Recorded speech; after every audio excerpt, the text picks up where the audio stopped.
Hello दोस्तों, UP TET exam 2024 कब होगा, इसका क्या पैटर्न होगा, क्या पैटर्न में इसके बदलाव होगा।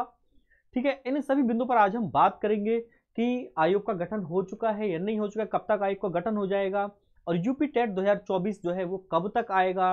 आएगा तो अपने नए पैटर्न के साथ आएगा। इन सभी बिंदु पर हम बात करेंगे। नमस्कार दोस्तों, मेरा नाम है अरुण कुमार आर्य और आप देख रहे हैं अरुणोदय क्लासेस। साथियों, जैसा कि आपको पता ही है कि ये भी जो है इसके आयोग की स्क्रीनिंग लगभग 90% बल्कि आप 100% स्क्रीनिंग कंप्लीट हो चुकी है, ये कह सकते हैं। और अध्यक्ष और 12 सदस्यों का जो चयन किया जाना है उनमें से भी सभी सदस्यों का लगभग जो है चयन हो चुका है। आप देख रहे होंगे मेरे पीछे, ये स्क्रीनिंग है।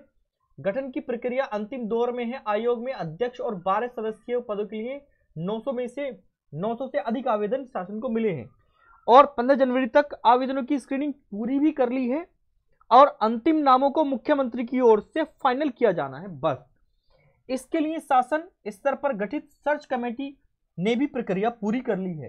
तो जो कमेटी थी वो भी पूरी अपनी प्रक्रिया को पूरी कर चुकी है। बस अंतिम मोहर जो है वो सीएम साहब की लगनी है, जिसके उपरांत आयोग का गठन हो जाएगा, आयोग सुचारू रूप से चालू हो जाएगा और फिर वो अपना नया नोटिफिकेशन चाहे तो वो 80,000 प्लस शिक्षक भर्ती के लिए हो निकाले, या फिर वो जो है यूपी टेट परीक्षा का जो है पैटर्न को बदलाव करके या फिर उसके सिलेबस में बदलाव करके या उसका सिलेबस उसी तरह का रहने दे, जो सिलेबस अब तक है यूपी टेट का उसी तरह का रहने दे, तो वो नोटिफिकेशन निकाल देगा। और आपको पता ही है, जैसे हर बार की भांति जो है अक्टूबर नवंबर में जो इसके एग्जाम भरने की प्रक्रिया शुरू होती है यूपी टेट के, और इसका एग्जाम दिसंबर में करा लिया जाता है। तो इस बार भी हम ऐसी आशा करते हैं कि अक्टूबर नवंबर में इसके फॉर्म भरे जाएंगे और दिसंबर 2024 में जो यूपी टेट एग्जाम है वो करा लिया जाएगा। अब बात करेंगे कि इसके पैटर्न में बदलाव होगा या नहीं होगा। साथियों, जैसे आपको पता ही है कि ये नया शिक्षक सेवा चयन आयोग बन चुका है। ठीक है, केवल अंतिम मोहर सीएम साहब की लगनी है। ठीक है, उसके बाद सुचारू रूप से आयोग अपना काम करना शुरू कर देगा और नया आयोग बनेगा, नए सदस्य हैं, तो संभवतः जो है परीक्षा के पैटर्न में बदलाव हो सकता है। ठीक है, परीक्षा के पैटर्न में क्या बदलाव होगा ये तो जब आयोग बन जाएगा, जब यूपी टेट का नोटिफिकेशन निकालेगा तभी हमें पता लगेगा। लेकिन कहीं ना कहीं हमें एक बदलाव और देखने को मिलेगा इस बार, क्योंकि जो टीजीटी पीजीटी की परीक्षा है तो उसमें भी अब यूपी टेट को लागू कर दिया जाएगा।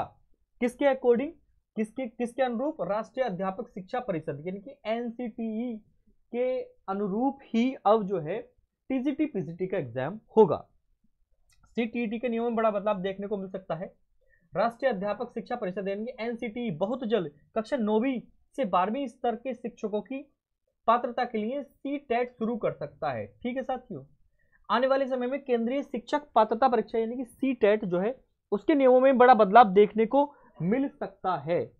राष्ट्रीय अध्यापक शिक्षा परिषद एनसीटी बहुत जल्द कक्षा 9वीं से 12वीं के स्तर पर शिक्षकों की पात्रता के लिए सी टेट शुरू कर सकता है और वर्तमान में सी टेट का पेपर फर्स्ट कक्षा 1 से 5वीं के लिए ये थोड़ा सा विस्तार से दे रखा है कि भाई क्या क्या क्या होता है इसमें, कौन कौन से लेवल के लिए कौन कौन से एग्जाम होते हैं। ठीक है, अब उम्मीद करते हैं कि नए आयोग बनने से जो है इसके पैटर्न में बदलाव हो, यूपी टेट के ये नहीं हो, लेकिन कहीं ना कहीं टीजीटी और पीजीटी के पैटर्न में बहुत बड़ा बदलाव होने को आपको देखने को मिल सकता है। ठीक है, इसके राष्ट्रीय अध्यापक शिक्षा परिषद ने केंद्रीय माध्यमिक शिक्षा बोर्ड यानी कि सीबीएसई के साथ साझेदारी में राष्ट्रीय शिक्षा नीति 2020 को ध्यान में रखते हुए आवश्यक सुधारों पर चर्चा और विचार विमर्श करने के लिए टीटी की एक दिवसीय राष्ट्रीय सम्मेलन आयोजित किया था, जिसमें इनकी चेयरपर्सन जो है वो आईएएस निधि छब्बर ने इसके विषय में कहा कि एक शिक्षक की क्षमता में एक प्रभावी वातावरण बनाती है। तो इस विषय में इन्होंने बड़ी वाली बात कही है। तो हमें टीजीटी पीजीटी परीक्षा को पास करने के लिए अब जो है यूपी टेट या सी टेट का जो है वो यानी कि पात्रता परीक्षा देनी पड़ सकती है। ये इस बार पैटर्न में इसका बदलाव देखने को आपको मिलेगा। ठीक है, तो जो भी जानकारी थी, नई जानकारी जितनी भी मिलेंगी हम इस चैनल के माध्यम से, वीडियोस के माध्यम से आपको अपडेट करते रहेंगे। इसके साथ वीडियो को समाप्त करते हैं। वीडियो में बताई गई जानकारी आपको कैसी लगी आप हमें कमेंट सेक्शन के माध्यम से भी बता सकते हैं। जय हिंद, सादर प्रणाम।